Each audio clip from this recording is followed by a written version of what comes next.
Hi, this is Zena Harris. And I'm Mark Rabin. Welcome to the tie-in.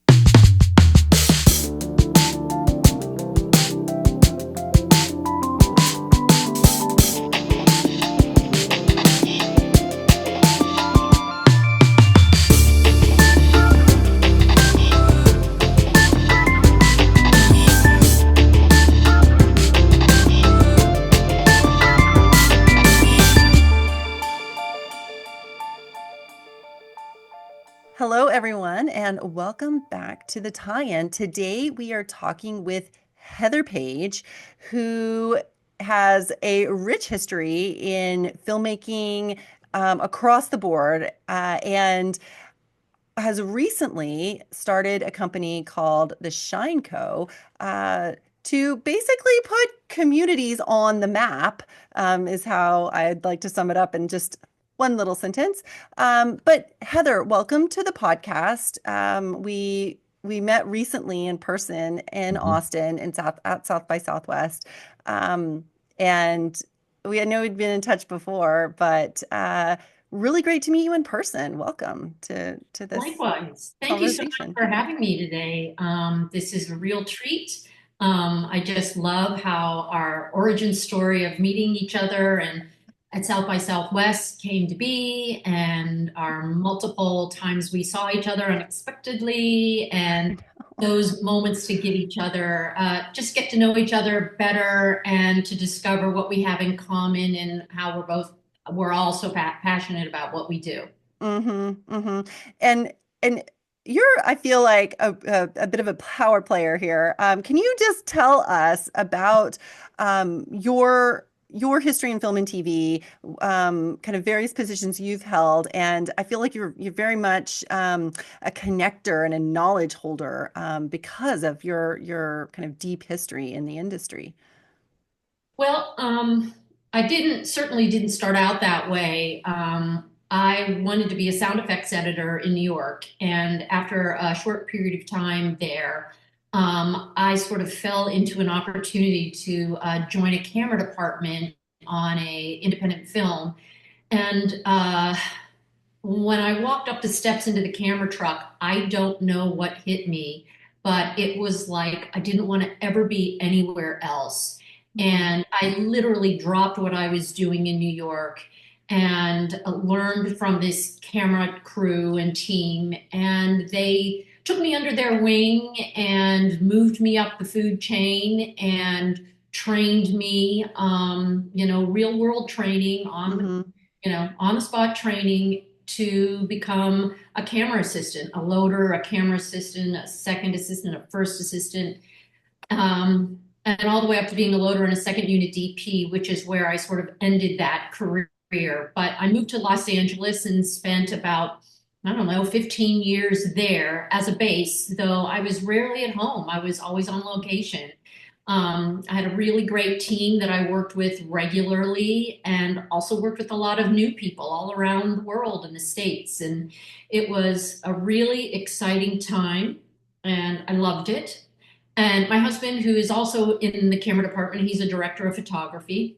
Um, we moved to Austin about 15 years after we had lived in Los Angeles, and we decided to move to the center of the country because we both were traveling so much. We didn't think we'd get a chance to see each other very often unless we found a place that was just not always a 5 or 6 hour flight away. mm-hmm, So we picked the middle of the country. My husband had done Miss Congeniality in Austin, Texas, and I had done another movie in Austin in Texas. And we just said, why don't we move here? mm-hmm. And we did. There was not as much work, obviously, but we were so close to Los Angeles. If we got a call in the morning, we could be there by the end of the day and work in LA the next day. So Right. it was really ideal for us. It was just such a wonderful filmmaking community here. The crews are exceptional.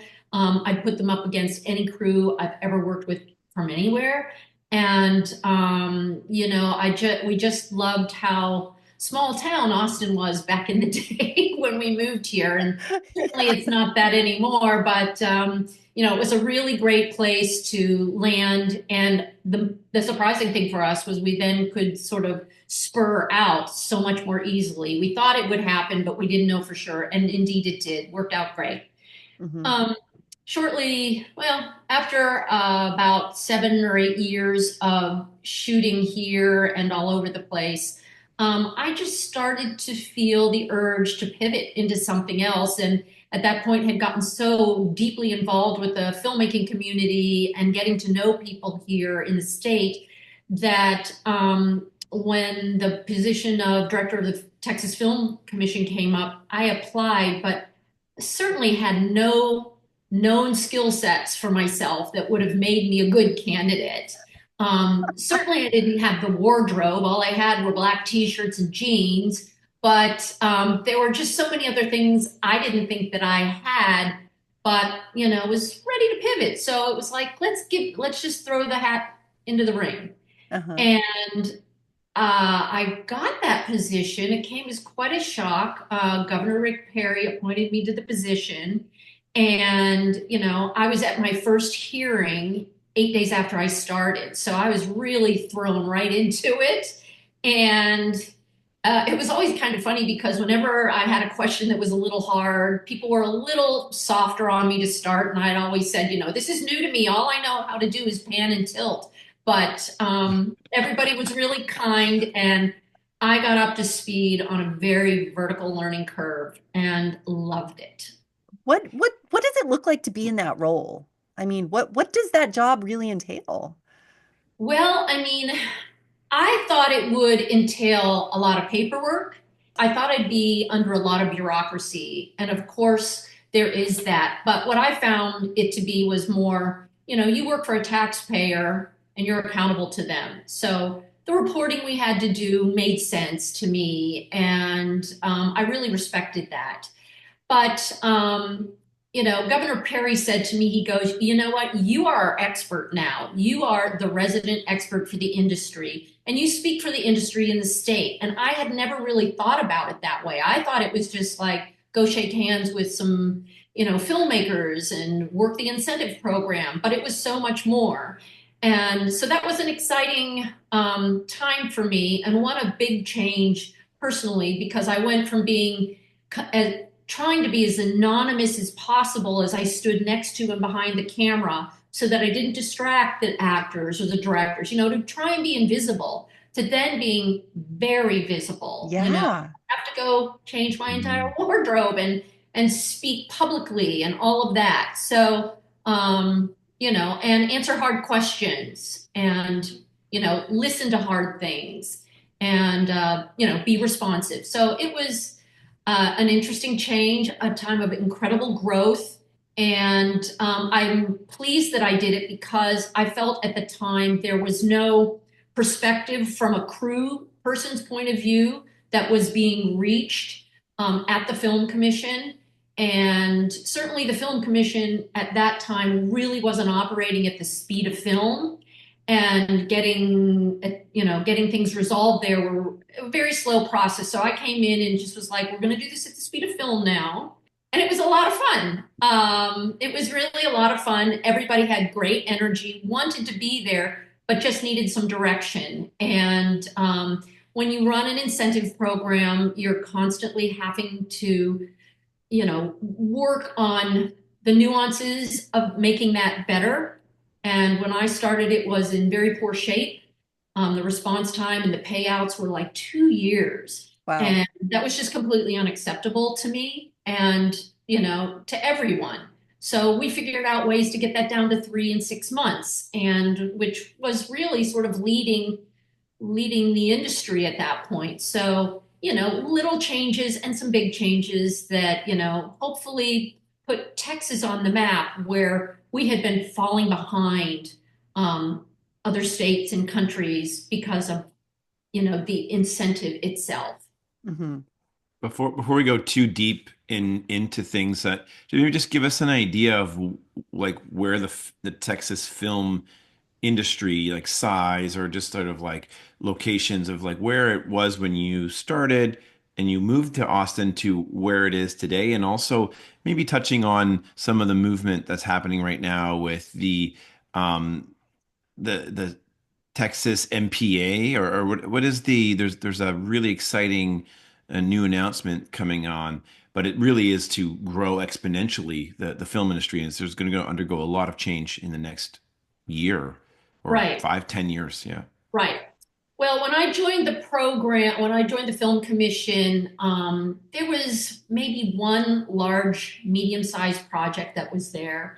There had been a few other sort of medium, small projects that had gone through, but the incentive did not, percentage didn't in no way came close to what other states were doing, particularly our neighboring states of Louisiana and New Mexico and then Georgia. You know, when I started, Georgia was really ascending. Mhm. And so I made a few changes to the program that really helped a lot. Um, I lowered some threshold levels for the top incentive rates so that pilots could benefit from that because we know if a pilot goes, the show will go. And we Mhm. saw that happen while I was there. You know, so being supportive of the pilots was really, really important. Texas has always had one of the richest film histories in the country. You know, for ages it was known as the Third Coast. And, you know, some of the greatest pictures of all time have come out of this state. You know, The Last Picture Show and, you know, even fun films like, you know, older films like The Getaway. The leaders in the industry here today, which are Rick Linklater and Robert Rodriguez, who are here in Texas and work as hard as they can to shoot all of their projects here in the state. Mhm. So their films have obviously been iconic and important to developing film crews here. Things did during that time frame get better, but then there seemed to be we were going through a few interesting years at the legislature where lots of folks were just not interested in what they called incentivizing Hollywood, which wasn't really very accurate because all the incentives were only incentivizing Texas resident wages. But I think we're kind of there now. And over the years, we've had really good return on investment. And the industry continues to grow its crew folks because we have the University of Texas here, and you know Texas State and A&M and other schools, large and small, who all have really incredible film programs. Texas State, and it is a shame to see those people head to other locations when we'd like to keep them here and they'd like to stay. Mhm. So, you know, we've got all that infrastructure starting to grow. And, you know, we were just waiting for the legislators and leadership to get behind bigger dollar amounts and hopefully improve the incentive rates themselves so that we can, you know, use all these assets to our advantage locally and also to encourage more investment in facilities, which Right. is, I think, how, you Hmm. know, we connected talking about facilities and, you know, sustainable production and all of that. Mhm. So, which is really at the heart of my current passion and that of my business partner, Mindy Raymond.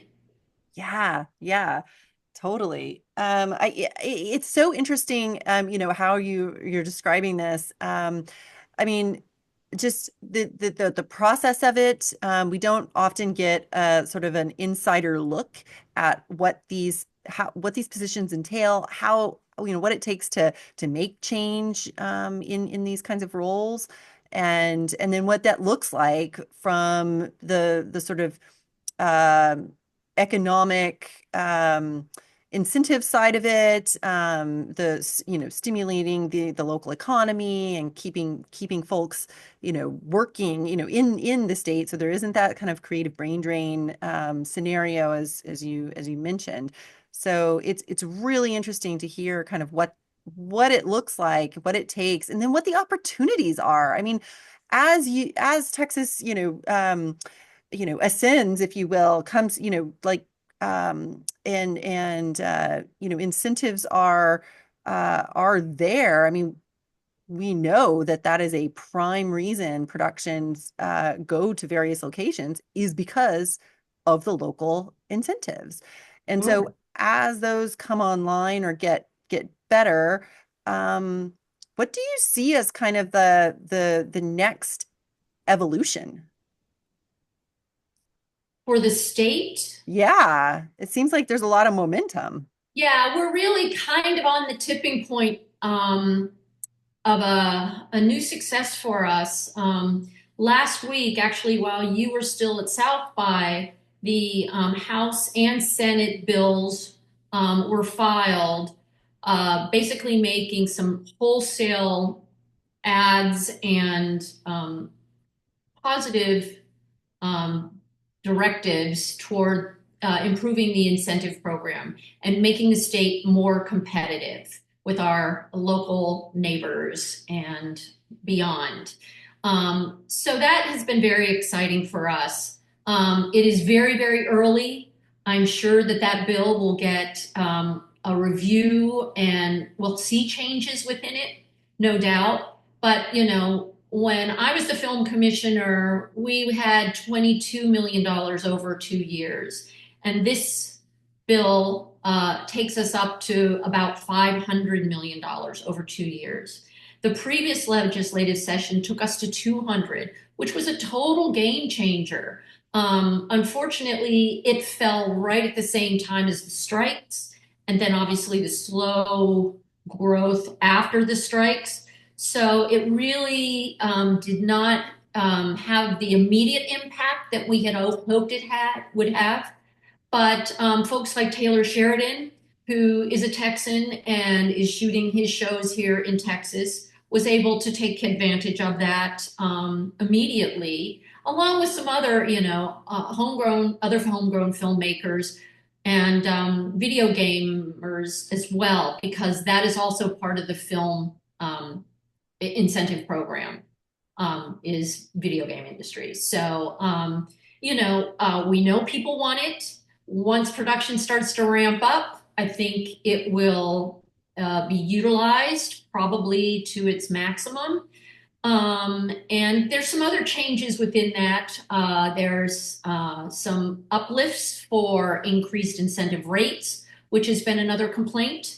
And there, I mean, those are, I think, the two main things that are part of that bill, although there's some other very important things that I think still need to be addressed completely and to keep us successful, and also to gain the the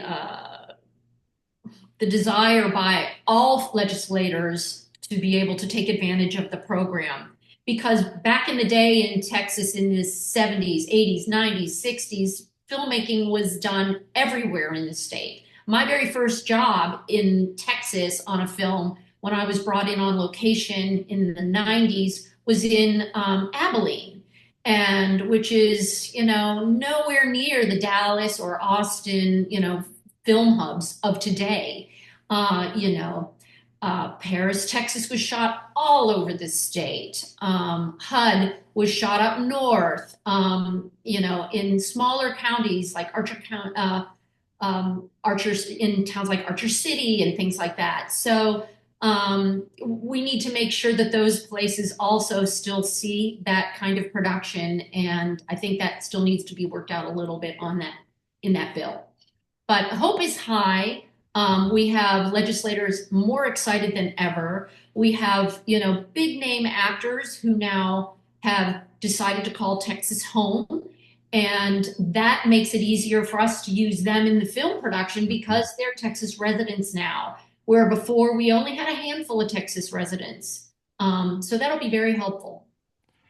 Yeah, and when we went on a tour with you and Mindy to the Austin Film Studios, which is on an old airport as well, but now we're starting to see that there's new studios coming online as well, like Hill Country. We spoke with Kevin Barr, and you've got stuff going on in Dallas. So I think it's we got a really, it was really exciting. And obviously, I think the energy at South by Southwest, whatever that entity has been cultivating in film and at media and technology, I mean, it's the energy. It's just incredible right now in Yeah. Austin, but also in Texas. Oh gosh, yes. I mean, some of our clients with the Shine Co. Are located like in places in the Panhandle, in places closer, a little more West Texas, South Texas, Houston, Bastrop County, which is adjacent to Austin. Um, and that'll be nice to see something else there aside from just SpaceX and Tesla. It'll be nice to have an industry that's actually taken advantage of the beautiful scenery and small towns of Bastrop County, but now have purpose-built studios there. So that's great. Yeah, really, really great. We also But have an yeah. incentive that is a sales tax exemption incentive that a lot of people don't even know exists. And it is a sales tax exemption for the building or the renovating or the equipping of a media production facility. Our company helps navigate that application process for our clients. And, we've done that to help quite a few folks build new stages or take old warehouses and make them purpose-built stages. It has been a program that's kind of been on the shelf with very few people taking advantage of it. And I would say in the past 2 years, it's sort of tripled its use over maybe 15 years previous. So they see the future coming, and it's very, very exciting to Mm. know that that has been a hole for us. We've always had to use like abandoned grocery stores or warehouses or everything on location. For example, I was one of the camera operators on Friday Night Lights. We never used stage one day. We were Hmm. always on practical locations. And Wow. yeah, it was quite the circus and a lot of like figuring, logistics for transpo. But it was, we didn't really have what we needed, and we could get what we needed in Austin just by going to locations. Mm-hmm. Mm-hmm. I recently watched that film. Just and yeah, that seems like I was thinking like, wow, this seems like a heavy location Yeah, production. all locations. And it was really okay. That makes a lot of sense. Okay, got it. Got it. No, so tell us more about your work with Shineco, because it is interesting, as you just described, like how you're taking your knowledge of kind of, these incentives and programs and whatnot, and then helping folks apply them and make real change, develop whatever the case is that they are trying to pursue. So can you talk a little bit about that and how it's Yeah. playing out? Yeah. My When I left the film commission, I started doing some consulting work. And one of the people I met during my time at the film commission was Mindy Raymond, who at the time was the executive director of the Texas um, TXMPA. It's changed its names a couple times, but let's just say TXMPA, which is the advocacy group, state advocacy group for the film industry, the film and media production industries.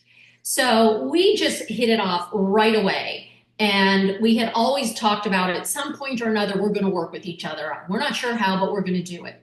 Well, both of us, after we left these respective positions, I wound up being the interim director of the Austin Studios, which is managed by the Austin Film Society. And Mindy wound up being the head of New Republic Studios in Bastrop. So we both started developing chops for running facilities, property management, figuring out rentals and all that kind of stuff. And that was really, really great. And it was a fun way for us to both. And we didn't even realize we were on these sort of similar paths, but it was a really great way for us to meet a whole new community than we hadn't known before. And for me, I felt like it was really being able to take advantage of the skills I had from at the film commission.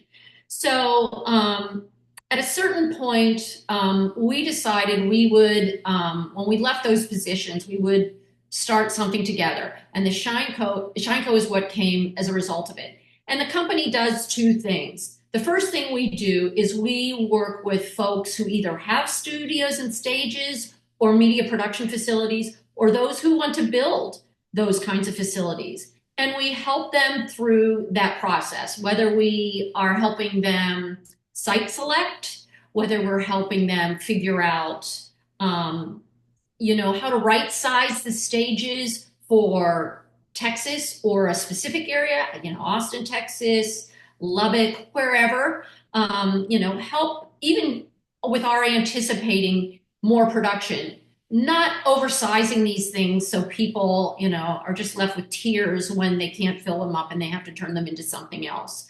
There's been a lot of that in over the years in Texas, and we want to see, people succeed and then continue to elevate. And so we help them with that. We also help them with the media production development zone facilities incentive that goes through the Texas Film Commission. While I was at the Film Commission, one day I discovered that this was a thing, and I'm like, we haven't used it, nobody's used it, what is it? We figured it out, and then I wrote the rule or helped write the rules for that so that we could implement it. And immediately we found, two companies immediately interested in using it. So, with that knowledge, people come to us to help them through that process, because it is a process where you go through, you fill out an application, but there's a lot to the application, and then you go through your local county or your local city, and then they have to nominate you to the state. And once that's done and the state, gives you the thumbs up, you are certified and you get up to 2 years of sales tax exemption for those qualified spends in that building process or equipping process or remodeling process. So that is one side of what we do. We'll help people figure out rates, going market rates, all that kind of stuff. The film, sort of the facility side. Then we have another side, which is really sort of special to me, which is film tourism.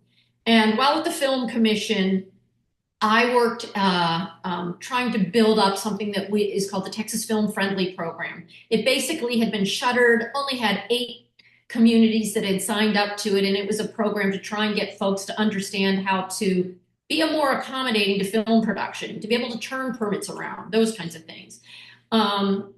And Mindy, but I was also very, very interested in film tourism. I went to school for a semester abroad in Salzburg, Austria, because of The Sound of Music.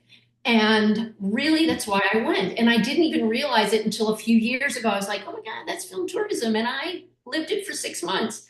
My school was actually on the property on the lake where the kids all fall in the water. That was my school. So it was like a dream come true. And I just thought, we've got to do this in Texas, especially with all these iconic films, like Logan's Run. There are some incredibly cool locations from Logan's Run. And people still are interested in old films. So, and new films, even just the latest Spy Kids movie had people coming to visit Austin, Texas, because of a scene where they drive down Congress with the Capitol building in the background.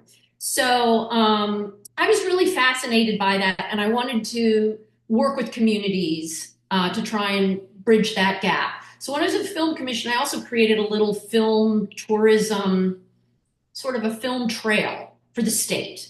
Just a small little, let's put our toe in the water. And it was really well received. So when I met Mindy, she had been working with Visit Bastrop. She was on the board of Visit Bastrop. And so she was deep into tourism as well.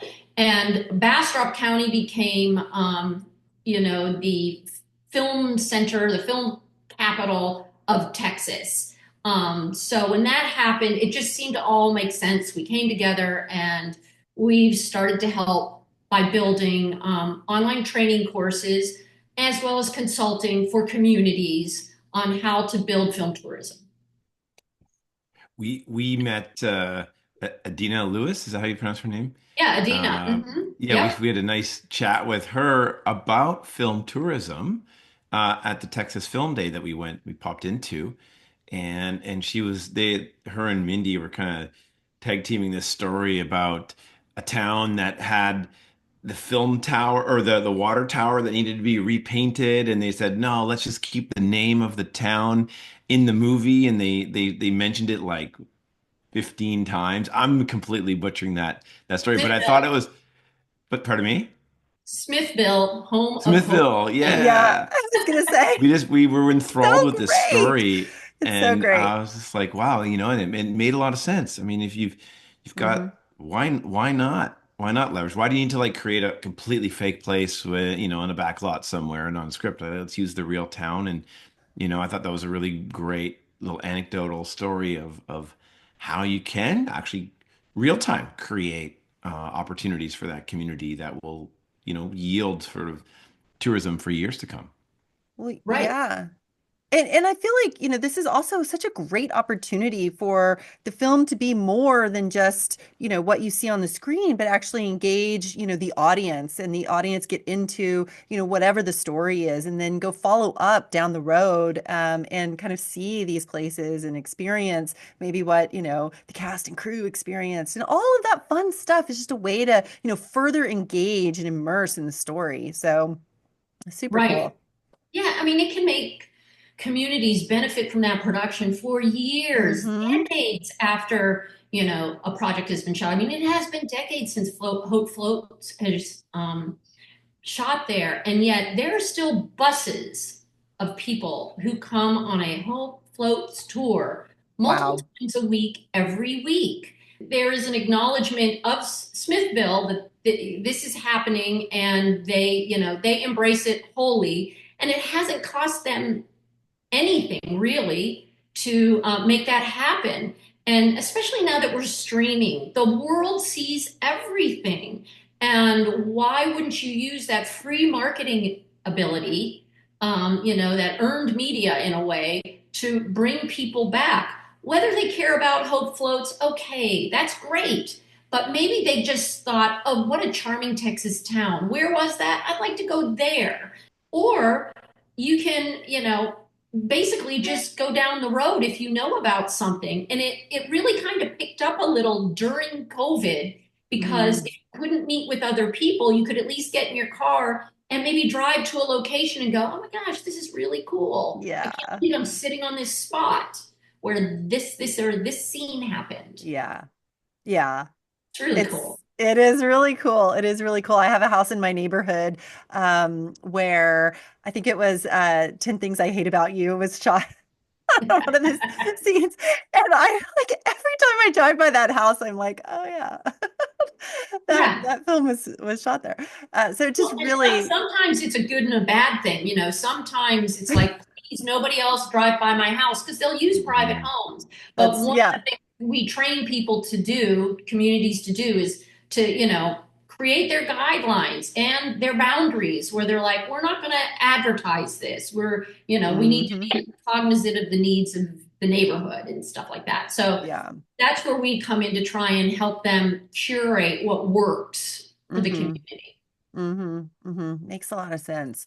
Makes a lot of sense. And now, some of the things that we touched on when we were chatting, I guess, gosh, it was last week, is, the sort of integration of sustainability or integration of clean tech, efficiency, those kinds of things into various processes or, planning and whatnot, as the Texas film industry is growing.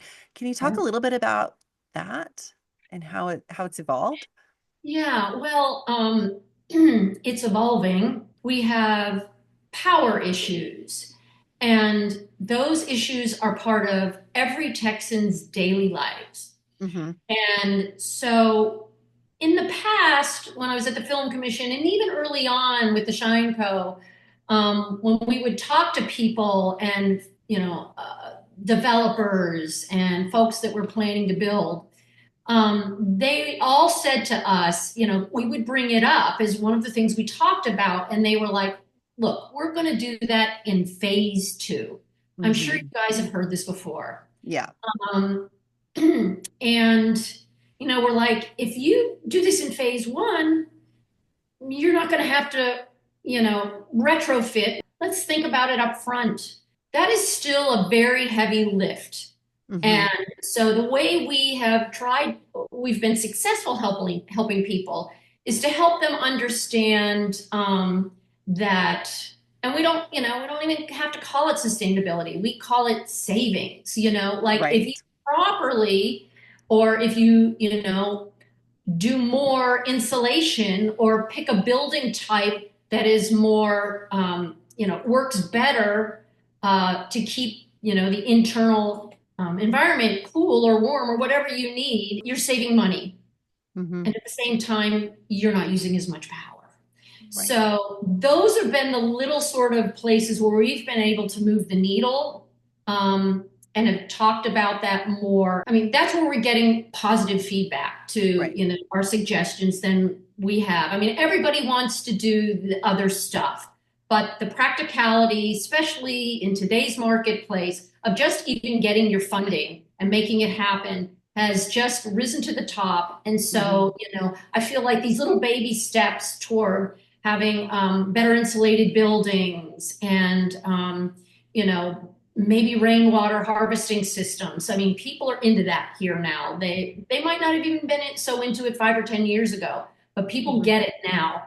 And those are very easy things to do and Yeah. economical things to do. And nobody wants to run out of water. So when you've got big buildings with big metal roofs, I mean, Yeah. so those are kind of the ways we've been successful addressing the issues. And if it Hmm. has to be stage two or whatever, we want to just keep, on that in a degree, in a way that, everybody's open to hearing and open to change. Yeah. Yeah. Makes Makes sense. makes sense. I mean, Yeah. a lot of this I feel like is, you know, I mean, logical, common sense, would just kind of, next step, one foot in front of the other, that kind of thing. And so that seems reasonable.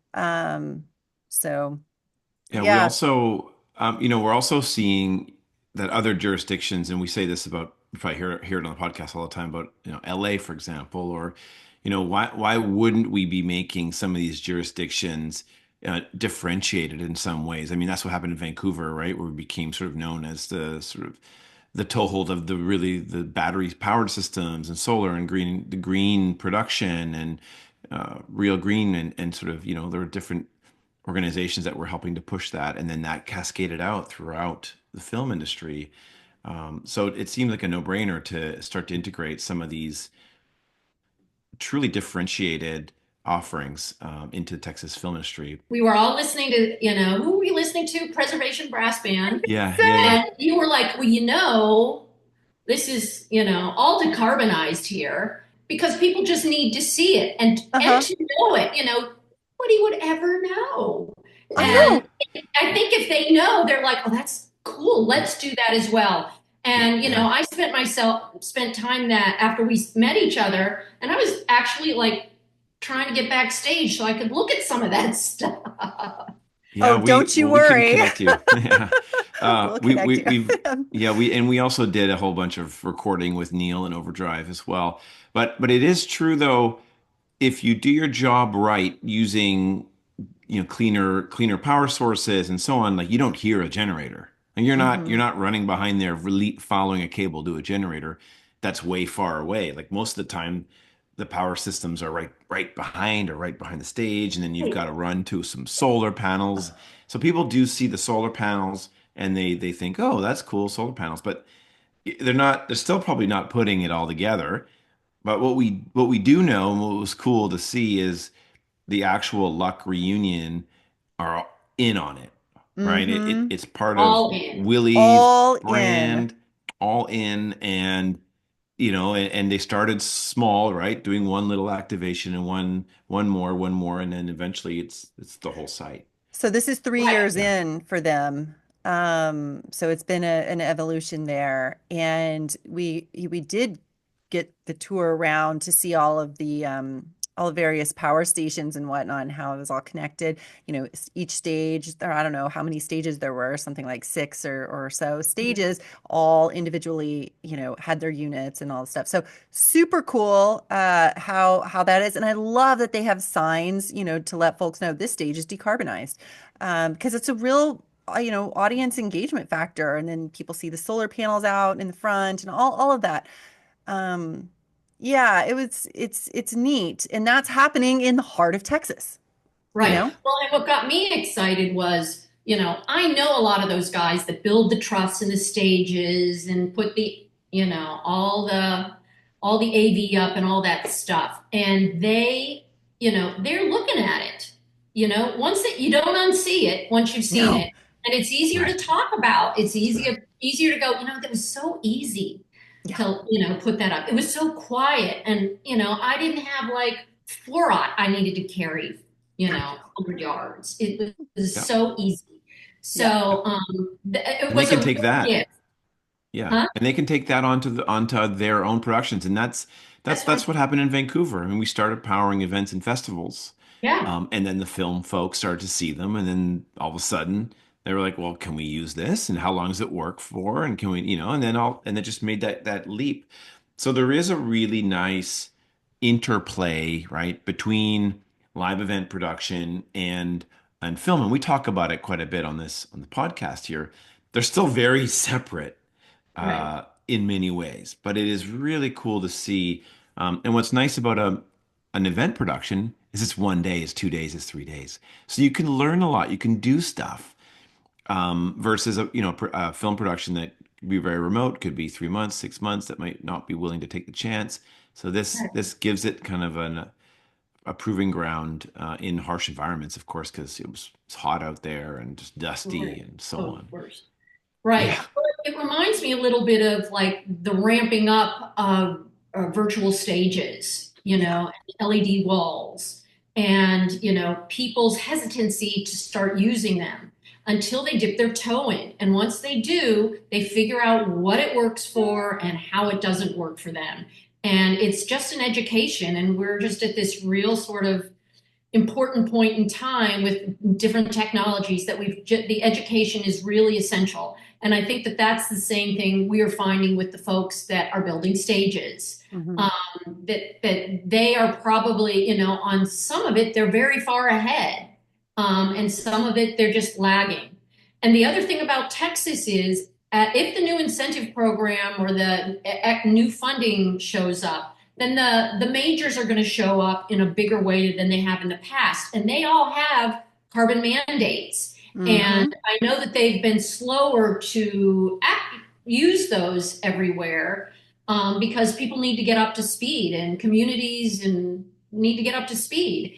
And, there will come a point in time where the communities and the facilities here will need to have those to compete with other Hmm. places. yeah, That was the last thing you would think people would need to compete on. But all things being equal, Vancouver is very appealing for that purpose. Vancouver studios, and other places, over a studio that doesn't have any of that. So it'll happen.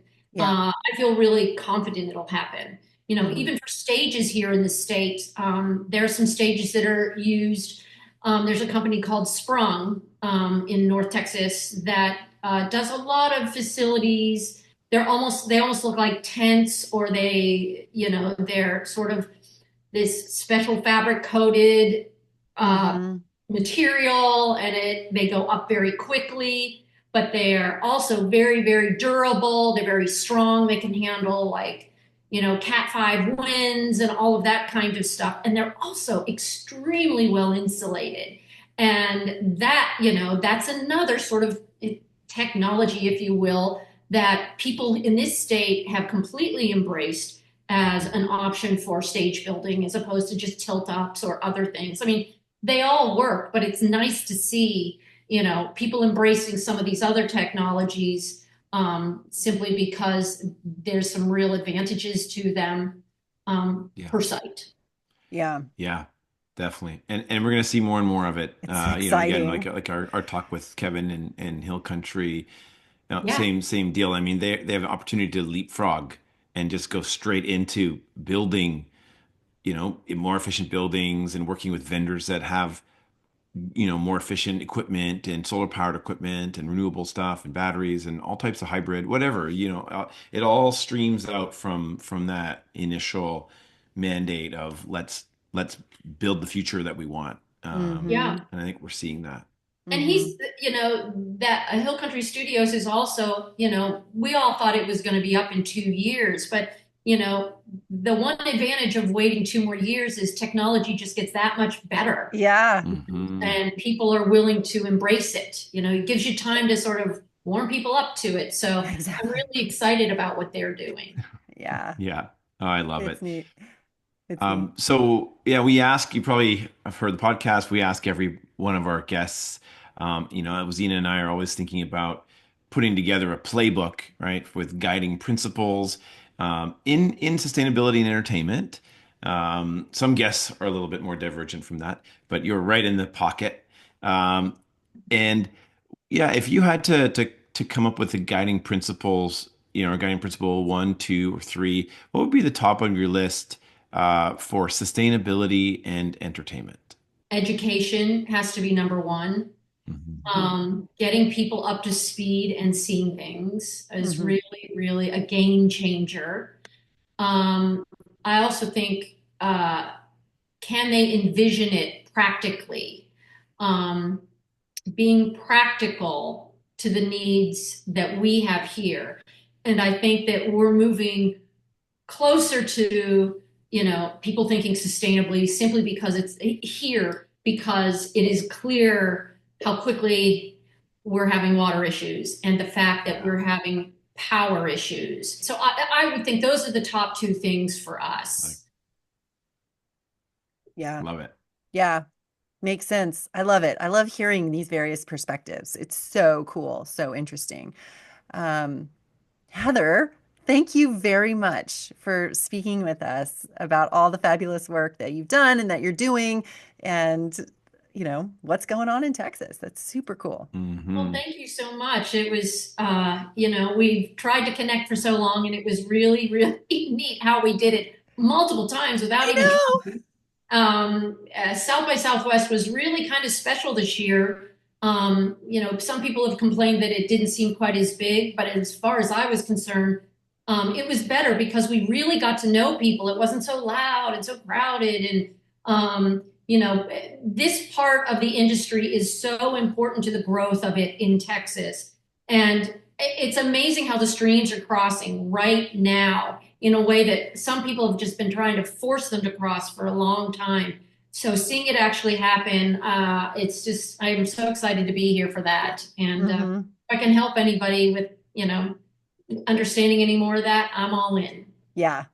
Yeah. Yeah. And where 100%. would maybe what's your website, and how do people find you there? Yeah, our website is weareshineco.com, and you can reach us there. And that'll send you into different directions. You can contact us there. Mindy, Raymond, and I are both on LinkedIn. We use that pretty heavily, and that's where you'll find us. Awesome. Thank you so Amazing. much, Heather. Great. Thanks, Thank you, guys. Heather. And keep on keeping on. You're doing such good work. Thanks. Thanks. We Doing our hope best. so. We're trying. We're trying.